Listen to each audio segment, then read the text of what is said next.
এডুবঙ্গের online প্ল্যাটফর্মে আপনাদের সবাইকে স্বাগতম। তো জাতীয় বিশ্ববিদ্যালয় অনার্স চতুর্থ বর্ষে আপনারা যারা আছেন আপনাদের জন্য কিন্তু নতুন নোটিশ প্রকাশ হতে যাচ্ছে এবং সর্বশেষ তথ্যগুলা কি কি এই নিয়ে আপডেট থাকবে, তাই ভিডিওটি সম্পূর্ণ সবাই দেখুন।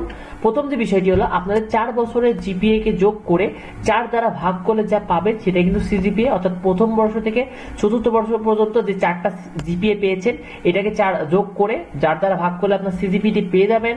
তারপরে সিজিপিএ 3 পয়েন্ট থেকে 4 পয়েন্ট পর্যন্ত প্রথম বিভাগ অর্থাৎ ফার্স্ট ক্লাস, 2.25 থেকে 2.29 পর্যন্ত কিন্তু দ্বিতীয় বিভাগ অর্থাৎ সেকেন্ড ক্লাস, সিজিপিএ 2.25 এর নিচে যেগুলো আছে সেগুলো কিন্তু তৃতীয় বিভাগ অর্থাৎ থার্ড ক্লাস।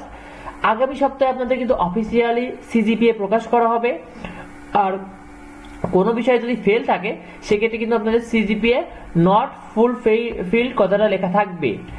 আগামী সপ্তাহে আপনাদের 4 বছরের যে সমন্বিত যে ফলাফল অর্থাৎ 4টা বর্ষের যে ফলাফল আছে এটার আলোকে কিন্তু প্রকাশ করা হবে সিজিপিএ, এটাই আপনাদের সার্টিফিকেটে লেখা থাকবে।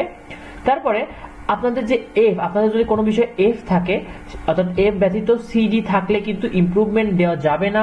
তারপরে কোনো বিষয়ে যদি ফেল থাকে তাহলে কিন্তু আপনারা মাস্টার্সে ভর্তি হতে পারবেন না। যারা ফেল করেছেন আশানুরূপ ফল না পেলে কিন্তু পূর্ণ মূল্যায়ন অর্থাৎ বোর্ড চ্যালেঞ্জের সুযোগ থাকবে, এটা কিন্তু 2-3 দিনের ভিতরে নোটিশ দিবে। আর বোর্ড চ্যালেঞ্জের জন্য কিন্তু প্রতি পত্রে আপনাদের 1200 টাকা ফি দিতে হবে। সার্টিফিকেট আপনারা সার্টিফিকেট ও মার্কশিটটি পাবেন জানুয়ারি মাসেই। আর জানুয়ারিতে আপনারা মাস্টার্সে ভর্তির জন্য সার্কুলার প্রকাশ করা হবে আপনাদের। অ্যাবসেন্ট অথবা উইথ হেল্প এই কথাটা যদি লেখা থাকে সেক্ষেত্রে আপনারা কলেজে অবশ্যই যোগাযোগ করুন। 30 দিনের ভিতরে কিন্তু আপনাদের লিখিত আবেদন করতে হবে যদি অ্যাবসেন্ট বা উইথ হেল্প কথাটা লেখা থাকে।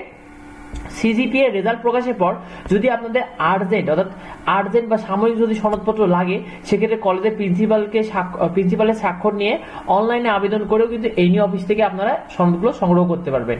তো ভিডিওটি এ পর্যন্তই। অবশ্যই ভিডিওতে লাইক এবং বন্ধুদেরকে শেয়ার করতে ভুলবেন না। যদি কিছু জানার থাকে অবশ্যই ভিডিওতে কমেন্ট করুন। পরবর্তী আপডেট পেতে অবশ্যই আমাদের চ্যানেলটিকে সাবস্ক্রাইব করুন। ধন্যবাদ সবাইকে।